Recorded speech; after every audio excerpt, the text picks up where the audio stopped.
Si je vous disais qu'il existe un sucrant qui pourrait vous aider à réduire les envies, à stabiliser l'appétit et à rendre une perte de graisse plus facile à tenir, sans déclencher les mêmes pics de sucre qu'un sirop classique, aujourd'hui, on parle de yacon. C'est que c'est, pourquoi ça peut aider, comment l'utiliser sans ruiner votre digestion et pour qui ce n'est pas une bonne idée.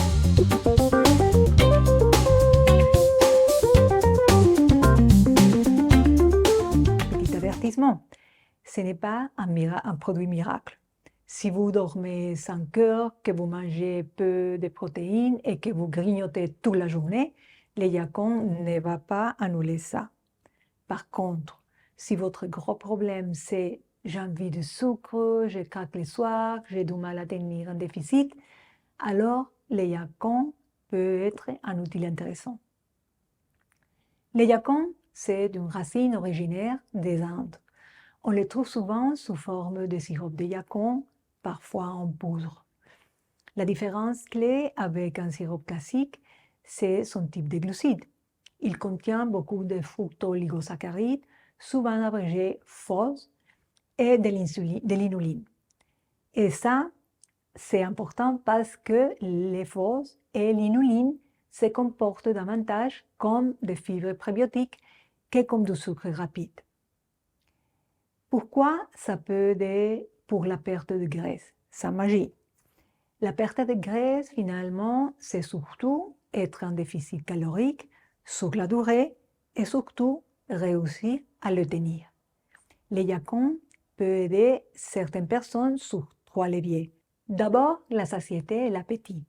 Comme il contient des fibres prébiotiques, il peut contribuer à une sensation de saccade. Pas comme un steak, évidemment, mais ça peut aider à ne pas enchaîner les grignotages. 2. La glycémie et les envies. Le yacon a souvent un impact plus faible sur la glycémie qu'un sirop classique, parce qu'une partie des FOS n'est pas absorbée comme du sucre. Moins de montagnes russes égale souvent moins des envies, et moins des envies plus simple de rester régulier. 3. Les microbiotes. Les prébiotiques nourrissent certaines bactéries bénéfiques. Et même si ce sujet est parfois souvent doux sur Internet, dans la vraie vie, quand les gens améliorent les apports en fibres, ils ont souvent une digestion et un appétit plus stable. Le yacon peut être un petit plus dans ce sens. Mais encore une fois, ça ne brûle pas la graisse, ça peut juste réduire les obstacles qui vous font sortir de votre plan. L'erreur qui peut tout ruiner, c'est d'en prendre trop vite. Le yacon, à cause de ses fibres fermentables, peut provoquer gaz, ballonnement, crampes, diarrhée si vous démarrez trop. Et beaucoup de gens font exactement ça. C'est naturel, c'est bon, je mets 2 gros cuillères à soupe et après, ça m'a détruit le ventre, c'est nul. Non, c'est juste une question de dose et de tolérance. Je vous donne un protocole simple d'introduction pratique. Du jour 1 à 4, une cuillère à café par jour avec un repas. Jour 5 à 10, 2 cuillères à café par jour. Après, jusqu'à une cuillère à soupe par jour si tout va bien. Si vous avez des symptômes, vous revenez à l'étape précédente. Et si vous êtes très sensible, vous pouvez même commencer à une demi-cuillère à café. Maintenant, comment l'utiliser pour que ça aide vraiment et pas juste sucré? Le yacon marche mieux quand vous l'utilisez comme un outil antifungal, pas comme une permission de manger plus sucré. La règle est simple. Yacon, protéines et fibres. C'est le combo le plus efficace.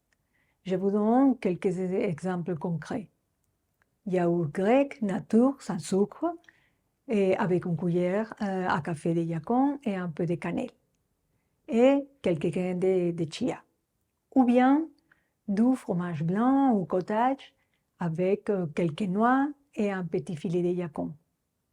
Aussi, Un smoothie avec une source de protéines, un peu de cacao en poudre, œufs et une cuillère à café de yacon. Et le timing. Si vous craquez plutôt en fin de journée, testez une cuillère à café en milieu d'après-midi dans une collation structurée comme celle qu'on vient de mentionner. Si vous craquez plutôt après le dîner, utilisez-les dans un dessert protéiné prévu au lieu de partir en improvisation. Il y a aussi des cas où le yacon est beaucoup moins intéressant. Syndrome de l'intestin irritable ou sensibilité aux FODMAPs. Les fructo-oligosaccharides peuvent déclencher ballonnement et inconfort. Si vous avez déjà facilement de la diarrhée, idem. Prudence. Si vous êtes diabétique et sous traitement hypoglycémiant, insuline ou certains médicaments, parlez-en à votre médecin et mesurez vos valeurs. Et évidemment, si vous avez une réaction nette, vous arrêtez.